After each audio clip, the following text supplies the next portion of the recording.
Bem, pessoal, dando continuidade, próxima palestra, construindo o distro Debian para Linux embarcado sem sofrência, com Matheus Castelo. Se apresenta.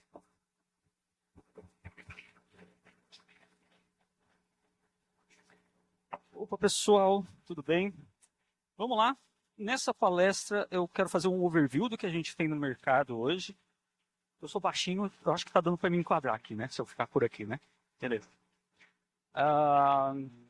Eu quero mostrar o que a gente tem no mercado, tá?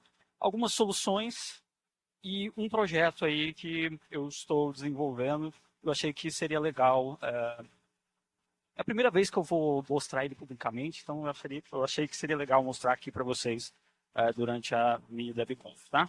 Quem sou eu? Eu sou esse cara aí, Matheus Castelo, sou cientista da computação, me formei em 2014 e estou trabalhando desde 2015 com sistemas embarcados, tá? Hoje eu trabalho lá na Toradex com o time de desenvolvimento de software para o hardware da Toradex, tá? Falar um pouco da Toradex. A Toradex, na verdade, nasceu como uma empresa de hardware, desenvolvendo hardware, mas viu essa oportunidade também no software, e hoje a gente desenvolve software não só para o hardware da Toradex, mas também para hardware de terceiros, né? E é engraçado que o desafio lá é desenvolver, pelo menos no meu time, é desenvolver software para desenvolvedores, né? A gente fala muito da experiência do usuário final, mas e a experiência do desenvolvedor, né, que está desenvolvendo ali as aplicações, né? E então a gente tem esse desafio de fazer a vida dos desenvolvedores mais fácil, tá? A Toradex é suíça, a central, mas a gente tem também aqui um escritório no Brasil. Eu prometi para o meu RH que eu ia colocar esse slide com o QR Code das vagas que a gente tem lá. Inclusive tem uma vaga, eu acho que o Charles, vocês conhecem? Charlin trabalhava lá com a gente e nos deixou, a vaga dele está lá. Quem quiser dar uma olhada lá nas vagas, pega o QR Code ou conversa comigo depois da palestra. Estamos abertos. Vamos começar aqui com o problema, tá? E para eu descrever esse problema, eu tenho que ir na raiz do problema e traçar uma linha de diferença entre o que é um sistema embarcado e o que é um computador de uso geral, tá? Um computador de uso geral, como o nome já diz, é de uso geral, né? Então, até a gente tem que traçar uma linha entre o hardware e o software, né? Porque de uso geral, eu coloquei aqui uma placa-mãe de desktop, por exemplo. Então, você pode ver que ela tem vários barramentos. Você pode trocar a memória RAM. Eu coloquei 16 de memória RAM, estou achando pouco.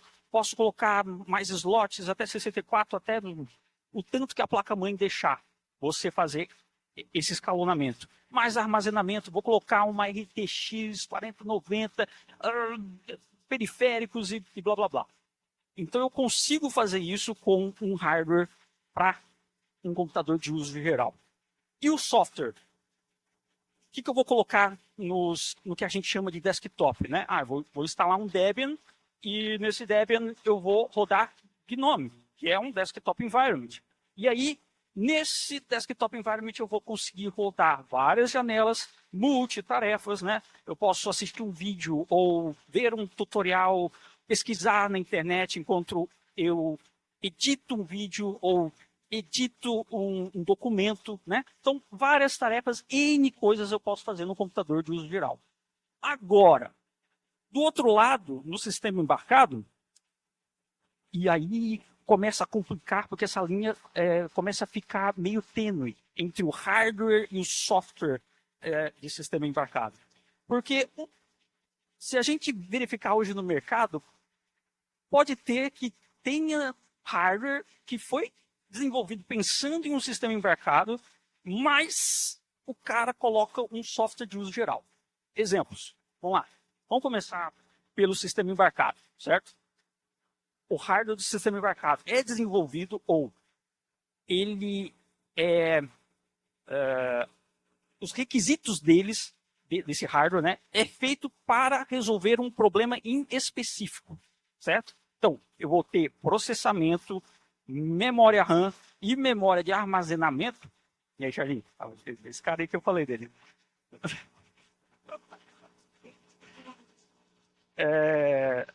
que eu estava falando mesmo? Ah, tá.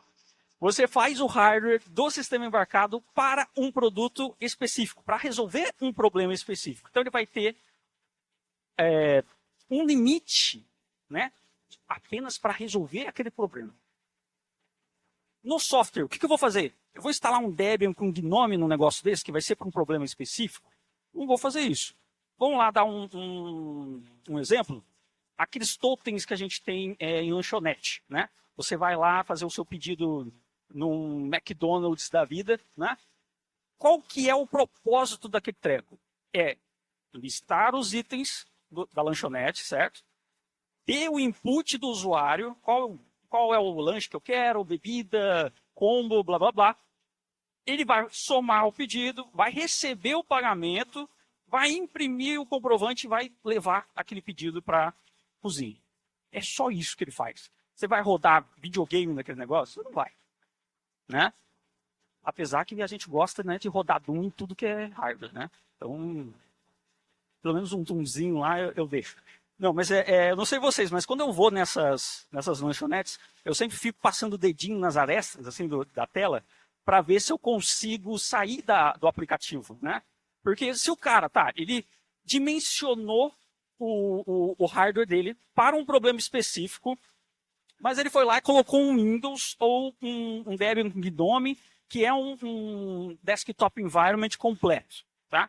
E colocou o aplicativo dele em cima desse sistema. O que acontece? Às vezes ele coloca em modo quiosque o aplicativo, certo? Mas aí você dá um jeito lá de sair daquele aplicativo e o que acontece? Você dá de cara com o Windows ou você dá de cara com o Debian.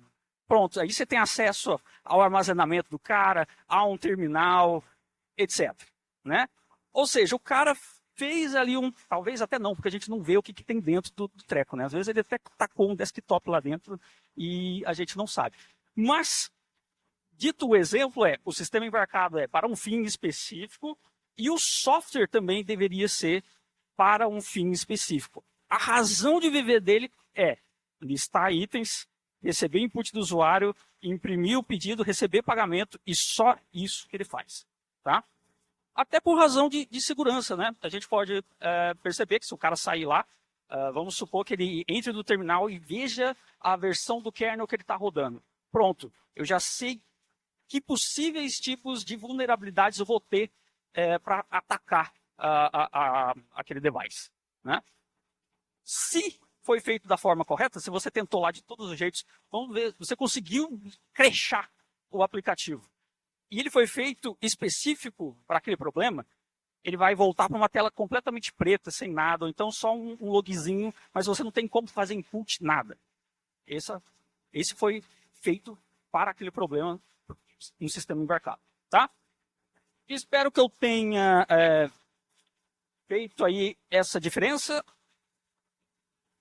E aqui a gente tem um problema, né? Desenvolver software para sistemas embarcados não é uma coisa fácil. Lá o Charlie está concordando. Você tem um hardware específico, você vai precisar do software específico. Mas o que isso quer dizer?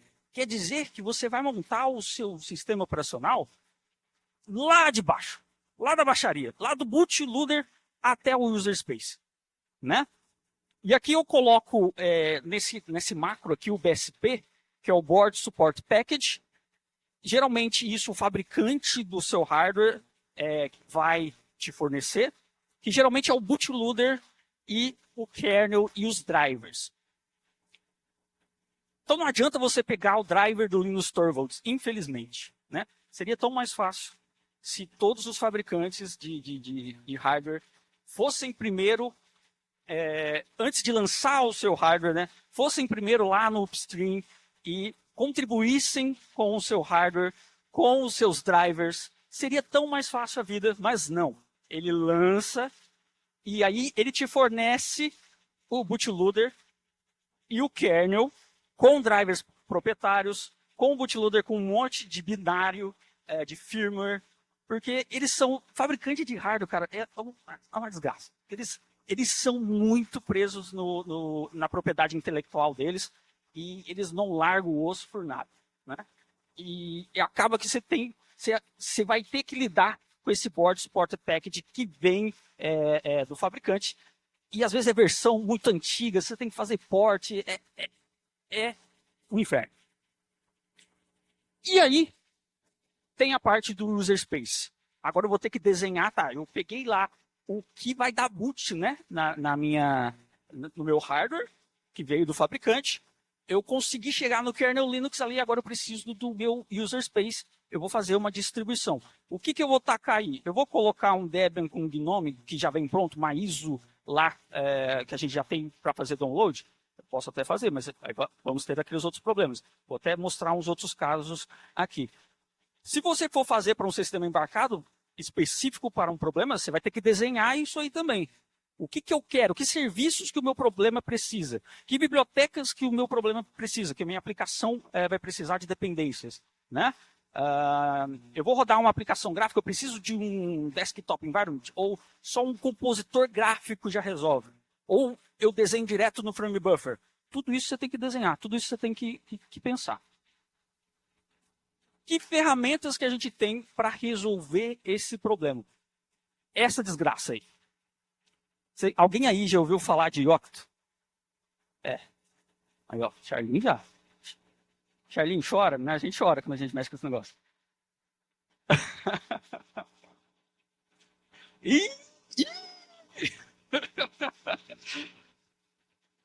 Esse treco aí, cara, não é uma distro Linux, tá? Se você entrar no projeto do Yocto hoje, vai estar bem lá escrito que Yocto não é uma distro Linux. Ele builda uma distro para você. Então, ele tem um monte... Eu não posso falar de Yocto sem falar do Open Embedded, porque o Yocto é um conjunto de receitas, mas, na verdade, o que se utiliza ali por debaixo dos panos é o Open Embedded, é o projeto do Open Embedded, tá? Muita gente fala só de Yocto, mas, na verdade, o que faz o Yocto é o Open Embedded. Então, eu tenho essas receitas, e aí eu vou começar a desenhar esse treco aí. Geralmente, os fabricantes que se prezam, eles dão o BSP, o Board Support Package, em receitas de Yocto. Se você pegou um hardware que o fabricante não tem Yocto, você já começa a pensar assim, você já começa a dar um pé atrás, assim, porque coisa tem. Tá? Porque é o padrão de mercado. É o padrão de mercado hoje. Infelizmente, o Yocto é o padrão de mercado. Muita gente fala, é ruim com ele, é pior sem ele. Né? Problemas que a gente tem com o Yocto, né? Bom, o Pro ele resolve o problema lá de você construir uma distro Linux customizada para sistemas embarcados. Os contras são todos os outros. A curva de aprendizado, ele é muito...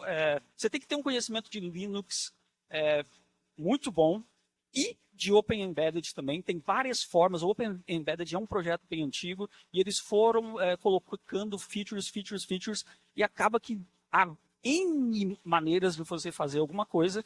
E tem algumas boas práticas, né? Mas acaba que quando você pega uma receita lá, você fica louco para entender o que está acontecendo ali dentro. Compila tudo do source, quer dizer que tudo que você faz, apesar de alguns binários e blobs que vêm do fabricante, que são proprietários, todo o resto ele pega o source e compila do zero. Do zero. Então, quer dizer que dependendo da sua aplicação, das dependências que você colocou no seu desenho de sistema operacional, essa build vai levar horas. Dependendo das dependências que você colocou, essa build vai levar dias. Dependendo das dependências que você colocou, vamos supor que você precisa de um browser lá na sua aplicação. Putz, isso aqui pode... depende do hardware que você está usando também, né? Se você usar uma torradeira, aí vai demorar pra caramba, né? Demora muito. O Charlinho está aqui de prova, ele sabe que demora pra caramba. Demora pra caramba para fazer uma build. Lógico, depois que você build a primeira vez, tem um cache. Você não pode corromper esse cache, pelo amor de Deus, senão, rapaz, você está ferrado. Gerenciamento da toolchain é outra coisa. Você está fazendo distro você mesmo. Então, quer dizer que a sua aplicação lá, se você precisar linkar alguma coisa, alguma dependência, alguma biblioteca, a toolchain quem que fornece? É você mesmo. Se não bater as versões de biblioteca e tal, O problema é com você que vai ter que gerenciar esse negócio. Tá? O que mais? Acaba que, com tudo isso dito, né, você tem que ser um expert em sistema embarcado e em Octo para ter o seu produto.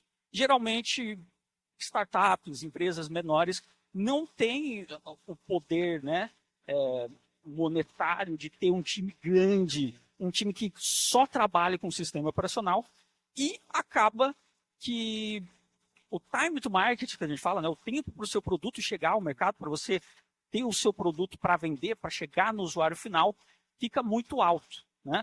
E ninguém quer isso, né? Quando você tem uma ideia, você tem um produto, você quer lançar ela rápido, porque tem gente que pode ter tido a mesma ideia que você e nem está lançando isso no mercado. Bom, e o Debian nisso tudo, né? Será que o Debian seria uma boa opção para sistemas embarcados? Inclusive, a gente tem o Raspberry Pi aí, né?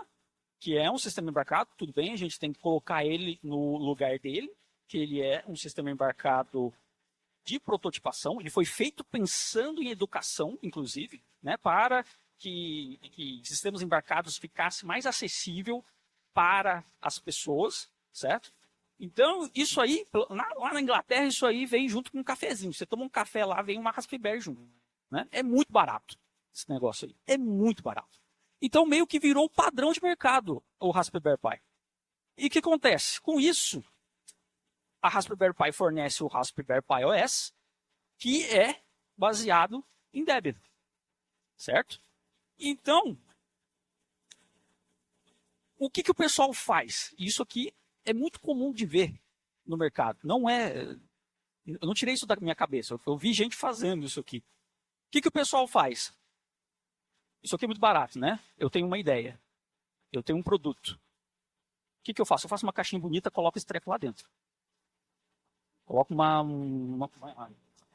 um dispositivo de prototipação para vender como um produto. Aí o que acontece? Eu tenho que gerar o meu sistema operacional também, né, para o meu produto. Eu pego o Raspberry Pi OS, certo? Como base, flasho no meu SD card, faço o boot dele, faço modificações, ou seja, eu preciso rodar um totem lá para a lanchonete, né? Fiz e vai rodar em Raspberry Pi. Eu vou usar o Raspberry Pi OS, a imagem já pronta, com o desktop environment da Raspberry. Eles trocaram ultimamente, né? Não é mais o XFCE, né? LabWC, né? O Charlie não sabe. Eu não rodei ainda essa nova... Eu nem sei como que é. Mas tá, tem lá a versão que você faz um download já com o desktop environment, aí você taca a sua aplicação por cima, modo quiosque, né? Faz as modificações nela lá no systemd para a sua aplicação botar junto com o sistema. E beleza, né? Tenho a minha Golden Image. Essa é a imagem que eu vou utilizar para shippar o meu produto. Eu já estou começando a ver um monte de problema aqui. Tudo bem, quando você é só você, a empresa é só você, isso aqui pode funcionar. Agora, imagina quando começar a escalar o seu produto. Você vai começar a contratar time para mexer nisso aqui. Como é que você vai manter esse negócio aqui? Ah, vou fazer um update. Aí eu tenho que pegar a Golden Image que eu fiz lá, tenho que botar ela, fazer modificações e gerar uma Golden Image V2. Aí o próximo cara que vai trabalhar nisso aqui tem que ir lá, puta merda, o que o cara instalou aqui? Quais os pacotes que eu tenho? Deixa eu verificar aqui. Aí essa configuração aqui, eu fiz o update do Raspberry Pi OS e a configuração foi pro saco. Agora eu não sei mais o que o cara fez aqui. Ferrou-se. Ferrou-se. Aí, para resolver isso, o produto começa a escalar. Isso aqui eu estou contando de que aconteceu, tá? Não vou mencionar nomes de empresas, mas acontece no mercado todo dia. Beleza, eu lancei meu produto, legal, comecei a vender, meu time está crescendo, mas eu tenho que resolver os problemas. Eu não consigo, não escala mais com Raspberry Pi. Eu preciso de um sistema embarcado, aí eu vou ter que procurar um hardware específico, vou ter que projetar a minha placa, porque quando começa a fabricar em massa, você vê que fica mais barato você fazer você mesmo o seu hardware. E aí, o que acontece? Eu vou usar o Yocto, eu vim do Raspberry Pi. Ele é baseado em Debian. Eu vou para Yocto, sabendo de tudo aquilo que acontece lá, não vou fazer isso, mas nem ferrando. Eu gosto do jeito que é o Debian. Eu gosto do modo de desenvolvimento do Debian, né? Então, o que acontece? Acaba que a empresa começa a criar o seu próprio build system, né? É um bando de script ali que começa a fazer o root file system, as configurações, e aí, isso é o user space, né? Um outro bando de script para pegar o BSP do fabricante e gerar a imagem para aquele hardware, né? Acaba que tem um monte de gente resolvendo esse problema, não é uma ou duas empresas, é bastante. Acaba resolvendo assim, ao invés de usar alguma coisa, ou então pensar em alguma coisa que possa ser reutilizável, né? Sei lá, vamos pensar aqui juntos. Tá? Tá. Com tudo isso dito, Debian é ruim, porque eu meti pau na Raspberry Pi OS, né? Debian é ruim para sistemas embarcados? Não. Esse não é o problema. É o problema do jeito que as pessoas vêm do Raspberry Pi e acham que vão fazer isso, né? Utilizar o Raspberry Pi OS daquela forma, sem a customização para um sistema embarcado. Né? Debian é estável. Né? Tem um monte de pacote. Tem milhares de pacotes ali prontinhos. Né? Já tá compilado, não preciso compilar. Né? Já foi feito QA nesse negócio, tradução nesses negócios. Né? Eu posso reutilizar isso aqui. Tem o long term support do Debian, né? E aí eu coloquei as arquiteturas também, né? Porque até para cross-compile, né? Para fazer cross-compile de coisa, gente, também é um saco. Pelo amor de Deus. É muito chato. É muito chato. Mas o Debian já está aqui, ó, prontinho para você. É só você dar um apt install ou instalar o pacote escolher o pacote que você quer. E ele tem para as principais arquiteturas de sistemas embarcados hoje, né? Que é o ARM32, ARM64, o RISC-V que ainda não está no tempo dele ainda, mas nós queremos que ele chegue em breve, né? O RISC-V, estamos torcendo por ele. Sempre falo dele, porque eu estou torcendo pelo RISC-V. E, com tudo isso, o cara percebe, pô, se eu utilizar Debian, o meu time to market vai ser muito mais baixo, certo?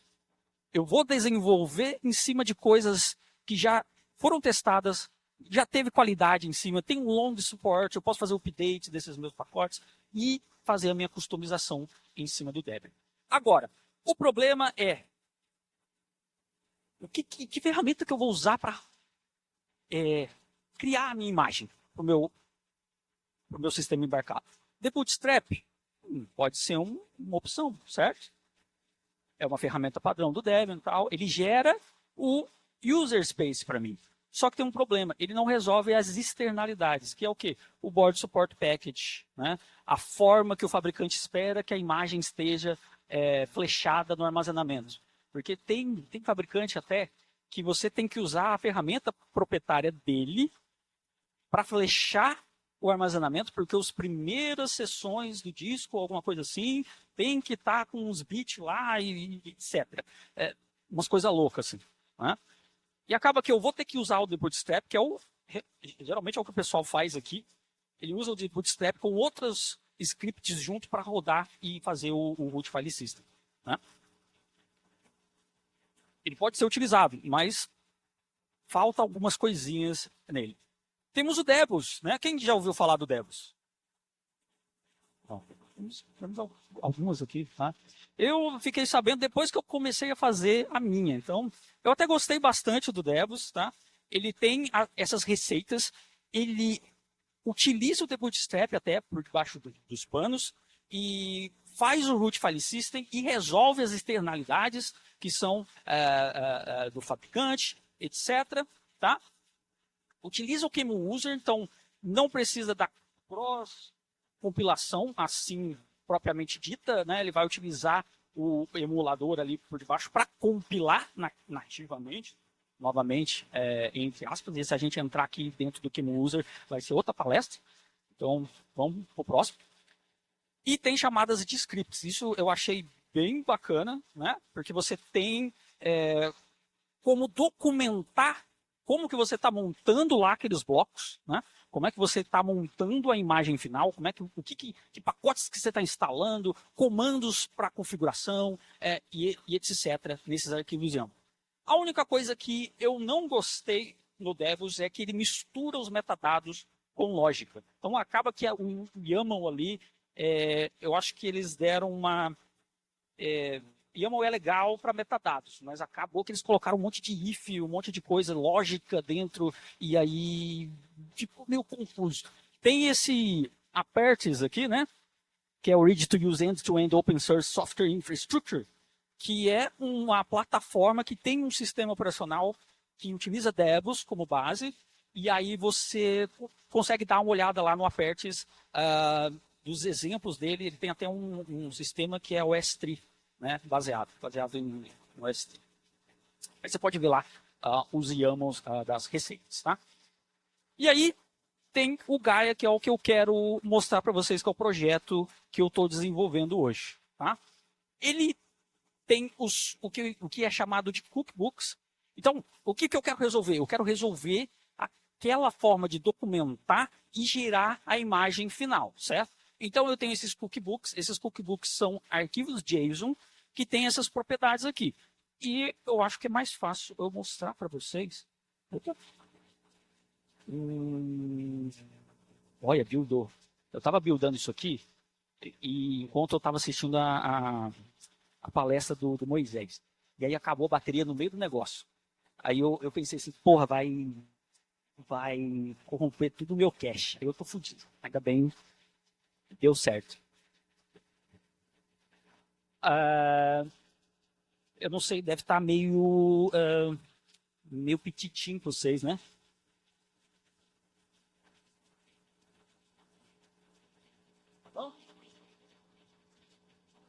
Vocês são cegos pra caramba, hein? Tá bom, né? Tá. Hã? Não entendi. Peraí. Sabe que para mim é melhor? Eu não sei, não. Eu tô ficando velho. Aí o tema escuro para mim tá ficando ruim. Mas espera aí que a gente pode colocar o tema escuro, sim. O Charles não gosta, eu sei. Ele é dos meus.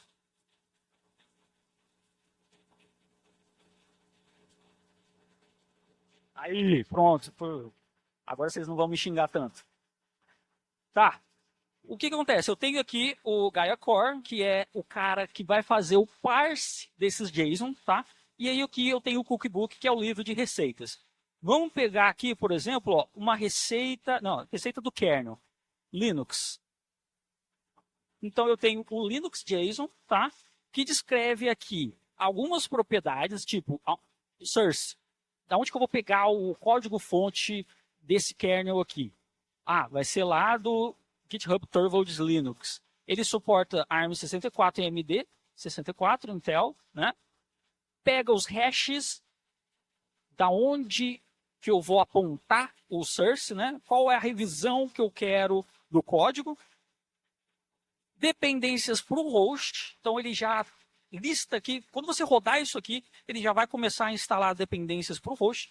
E aí vocês podem ver aqui, ó, que o meu VS Code está rodando dentro de um dev container.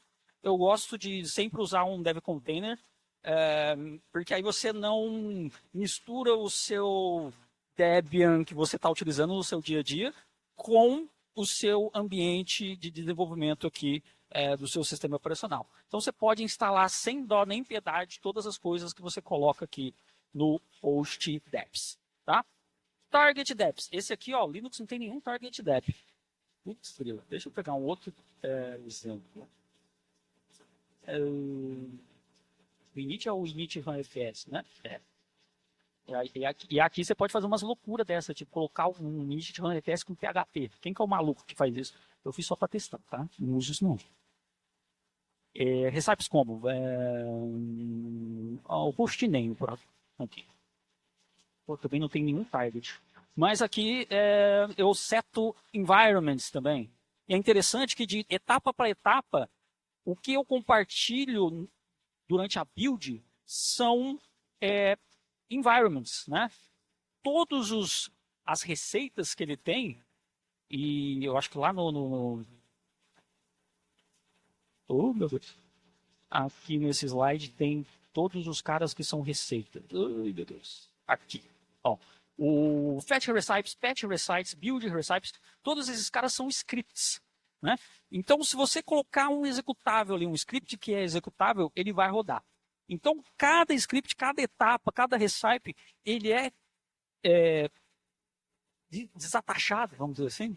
Não sei se essa palavra existe existe em português, desatachado, porque eu pensei no detached em inglês, mas ele é só daquela receita. Então, aquele executável, ele não precisa de outras dependências do environment. Ele só vai precisar das dependências do host deps. Cadê? Host deps. Era bom se isso aqui tivesse por ordem, né? Mas não tá. E aí ele vai executar esses scripts. Aqui do caso, olha lá, ele tem esse hostname, que é o MyRecipe, né? Ele é tipo configuração, ele seta essa environment e chama um deploy TypeScript. Olha lá, como é que ele sabe sobre coisas do meu sistema? É tudo variável de ambiente. Qual que é a arquitetura que eu estou processando essa imagem que eu vou criar no final, né? Qual que é a machine? Por exemplo, aqui eu tenho as distros, né? A definição das distros, né? E aqui eu defino uma machine para ela, certo? E defino qual é a arquitetura qual é a arquitetura dessa machine, né? Aqui no caso é o QEMU, né? Mas eu tenho também para Raspberry, né? Olha lá. Raspberry, a machine dele é o Raspberry Pi 5, arquitetura ARM64. Quais são as receitas que eu não quero para essa imagem para Raspberry Pi e etc. Vamos voltar lá para a receita. Ele recebe todas essas informações aqui através de environments. Até mesmo os metadados dela, ela recebe como environment. Então, você pode usar aqui qualquer tipo de script. Aqui eu utilizei TypeScript. Mas, por exemplo, para fazer o Focus aqui, que é outra distribuição, eu utilizei Python aqui, não, é OS3. Então, qualquer script, você quer usar Bash, qualquer script que seja executável, você quer rodar um binário ali, tá bom, é você que manda. Tá? Qualquer coisa que seja executável, você pode colocar aqui na receita que ele vai executar. E o que esse treco está fazendo? O deploy do hostname. É bem simples, ele está verificando aqui onde que está o boot e o root para essa imagem que vai ser gerada e está copiando do deploy path, que é esse hostname aqui, o hostname que ele criou, né? Aqui, com o nome do hostname que eu passei na variável de ambiente. E aí ele vai colocar lá no etc hostname. Pronto. É isso. Aí ele coloca também lá no etc hosts, ó, o 127001 e o hostname. Pronto, configurei. Isso está documentado aqui nesse script para essa receita de hostname. Tá? Então, todas as... Porque esse aqui é o Gaia Core, né? Eu tenho que chegar aqui... vamos por etapas. O que ele faz para buildar? E checa todas as dependências. Também ele tem suporte a containers, né? Então, se você tem uma dependência que roda, você já tem um container para rodar aquilo, ou já tem todas as ferramentas prontas para compilar uma dependência externa. Ele também faz o up desses containers, faz o fetch. Se você precisar também pegar source code, compilar do source code, ele faz fetch, faz patch, né? Faz o build dessas externalidades. Aqui antes de instalar pacotes Debian, lá naquele targets Debian, eu posso colocar nomes de pacotes Debian, né? Então ele vai configurar. Eu queria achar um desses caras aqui para mostrar para vocês o targets Devs. Isso aí é um alarme para mim? Vixe, enfim. Eu escrevi errado?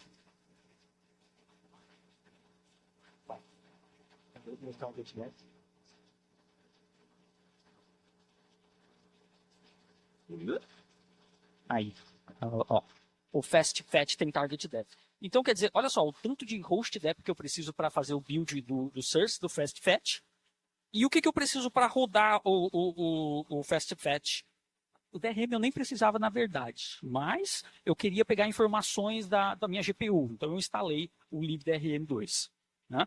E o libOS Mesa 6. Tá? Então, isso aqui são dependências que vão ser instaladas no target, né?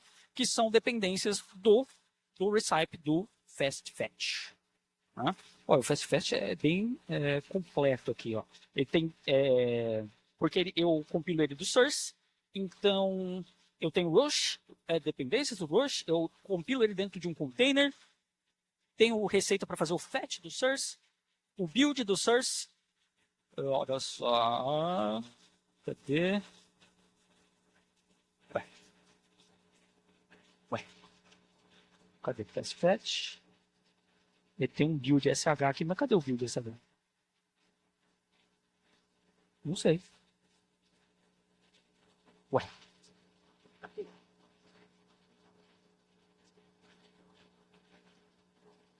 Ué, não tá listando aqui? Não sei. Não tinha que estar aqui. Talvez ele esteja lá dentro do container. Não estou achando ele aqui agora, mas olha, meu tempo está acabando. Deploy e todos os recipes, tá? Então, passei pelas dependências, fetch, patch, buildei as externalidades, fiz configurações antes de instalar pacotes, instalei pacotes, fiz deploy dos artefatos da build de externos, né? Configurações antes e depois desse deploy, eu posso ter essas etapas. E isso aqui é importante, init runfs aqui, o Gaia utiliza BusyBox para criar um init runfs mínimo, né? Então ele executa o deploy de artefatos que vão para o init runfs ou scripts que devem ser executados no init runfs, e tudo isso é documentado também nessas etapas.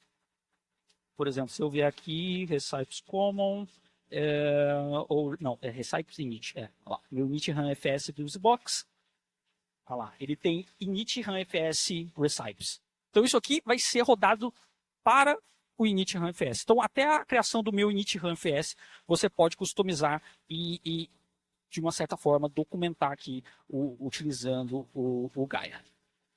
Por final, eu tenho o meu user space pronto, as minhas externalidades buildadas, que é o BSP, o kernel, o bootloader. Eu vou fazer o bundle, que é juntar tudo isso na forma que eu vou poder flechar essa minha distro Debian Basic final no meu hardware ou no SD card, etc. E por final, eu faço um clean de qualquer leftover, né, que fique lá. Tá?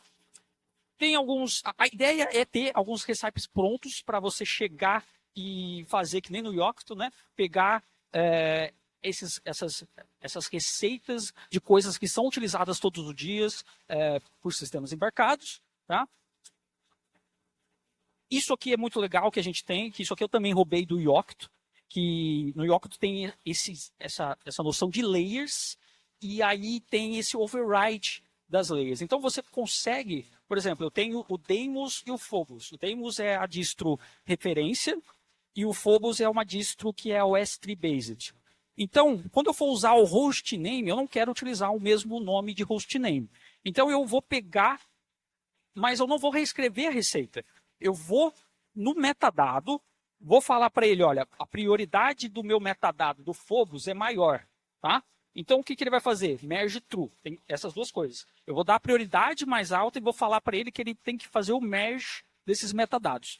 Então, coisas que se batem, ele vai dar prioridade para o metadado do Phobos. E acaba que a imagem final, ao invés de ter... Eu vou utilizar a receita do Deimos, mas ao invés dele colocar lá no hostname reference, ele vai colocar Phobos. Tá?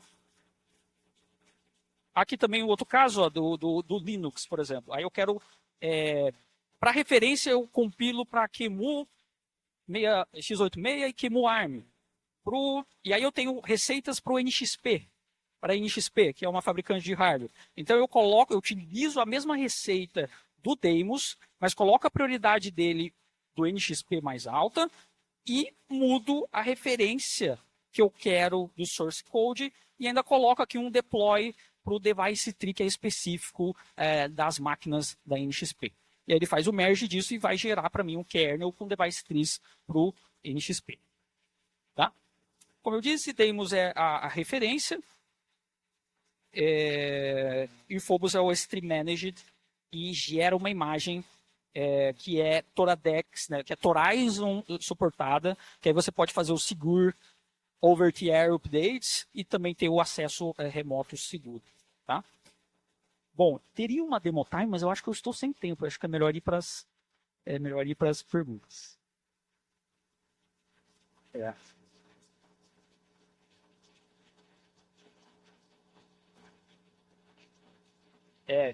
Aí tem as perguntas e depois tem 10 minutos para fazer a troca do palestrante. Tá?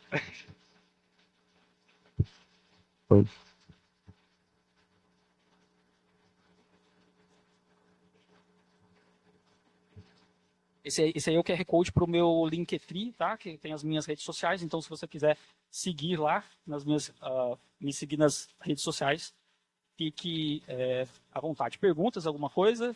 Uma perguntinha. O interessante dessa palestra que você está apresentando é que ela faz parte do teu cotidiano de trabalho. Uhum. Você está falando, não é daquilo que você só estudou, está falando daquilo que você aplica. Uhum. E aí tem duas perguntas, uma você não vai responder. Eu já estou te pedindo, porque eu quero saber quanto é que está ganhando, você não vai responder, deixa isso para lá.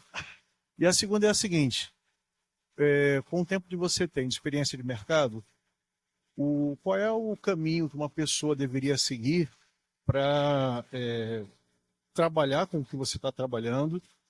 Não é detalhe, mas por onde é que eu deveria botar os pés para chegar a trabalhar onde você está trabalhando? E não na empresa, né, mas na área. E a segunda pergunta, que vai ser substituta à primeira, que você não vai responder, é a seguinte: qual é o espaço no mercado brasileiro para desempenhar a atividade que você desempenha? Olha, Se puder falar que está ganhando. Olha, um júnior, se ele não começar nessa área com uns 6 pau, tá se devendo mal. Então, é por aí. Eu já sou tech lead, então você faz umas contas aí.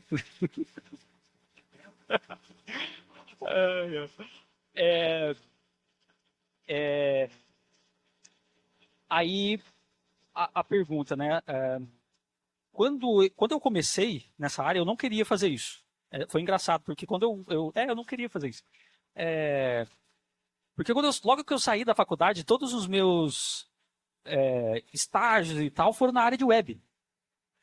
Então, quando eu cheguei, eu fui trabalhar lá em Manaus, num centro de pesquisa lá da Samsung, e acabou que eu tinha feito um robô pro meu TCC para testar uma IA. Eu sou louco, eu queria testar uma IA, mas aí acabei fazendo um robô para testar a hipótese da IA.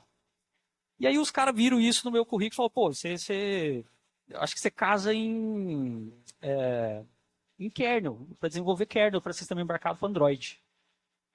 E por quê? Porque eu trabalhei muito com Arduino durante o TCC. Então, se a pessoa gosta de sistema embarcado, começa com essas coisas mais leves, né? Arduino, ESP32, né? Vai dar uma boa base, mesmo que você venha de software, porque eu sou o único, eu falo que eu sou o cientista maluco lá da empresa. Porque eu sou o único cientista da computação. O resto é tudo engenheiro da computação. Então, mesmo que você tenha uma base mais de software, se você começar a trabalhar com esses sistemas embarcados, Arduino, ESP32 e tal, você pega uma base legal e aí você consegue ir subindo as drogas, né? Cada vez drogas mais fortes, tipo Raspberry Pi e por aí vai. Cara, falta gente. falta gente. A gente perdeu o Charlin e estamos com vaga. Estamos com vaga. A gente tem um trabalho de estágio bem legal lá na Trodex. O Charles foi, né, entrou como estagiário, e aí porque a gente tenta desenvolver isso nos estagiários e contratar eles. Porque é muito difícil achar pessoal. E hoje com o hype antes era o hype da web, quando eu saí da faculdade. Hoje é o hype da IA, né?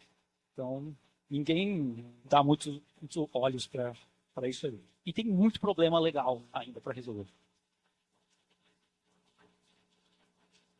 Não vou fazer a demo, não. Depois vai dar cagada aqui, rapaz. Tô dando graças a Deus que acabou o tempo. Mas, tem mais perguntas? Mais alguma coisa?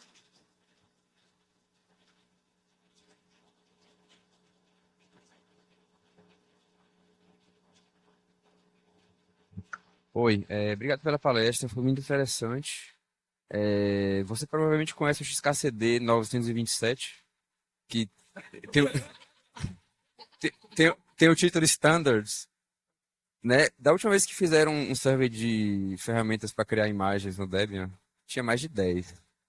E aí agora você está criando mais uma.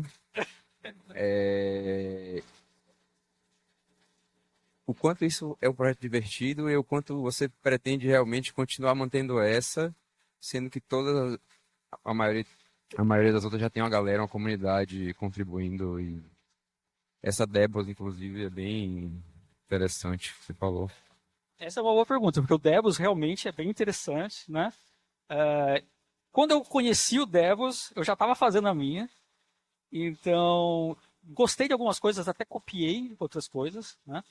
E é interessante porque, assim, extremamente levando para a área de sistemas embarcados, foi só o Devos que eu achei que resolve esses problemas de sistemas embarcados. Se você tiver nomes de outras para falar para mim, eu estou aberto para verificar e testar essas outras também. O quanto isso vai ser uma brincadeira ou não depende do mercado, porque eu vou fazendo as coisas e vejo o quanto o mercado recebe isso ou não, né?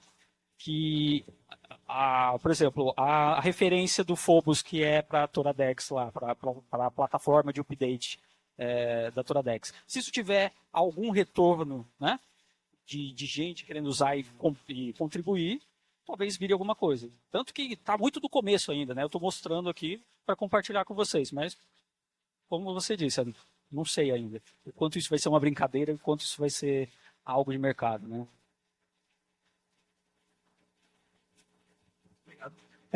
É uma ferramenta da Toradex ou é uma ferramenta do Matheus? Eu fiz o start, eu não estou fazendo isso no tempo da Toradex. É um problema que eu vi porque assim, a gente tem muito cliente, cara, que tem esse problema.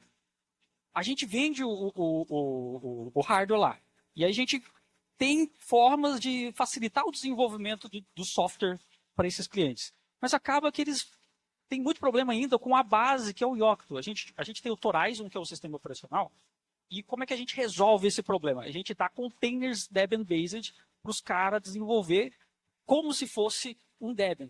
Mas, no final das contas, não é a mesma experiência, né? Então, tem muita gente que ainda faz aquele negócio lá, né? Que é in-house mesmo. Eles montam um monte de script para fazer o Debian deles, né?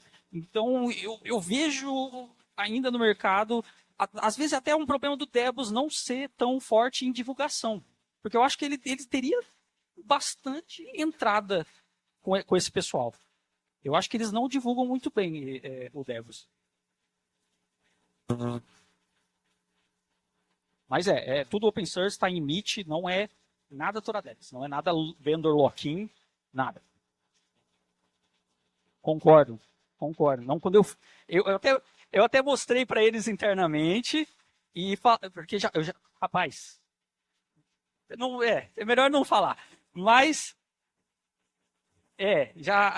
eu mostrei isso internamente e falei, olha, isso aqui eu quero que seja um projeto. Eu estou mostrando para vocês. Vocês gostam? Pode divulgar, pode fazer para os clientes e tal.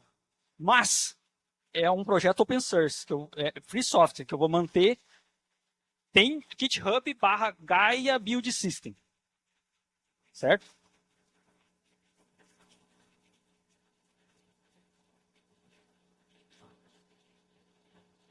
Acho que é isso, né? Muito obrigado, pessoal.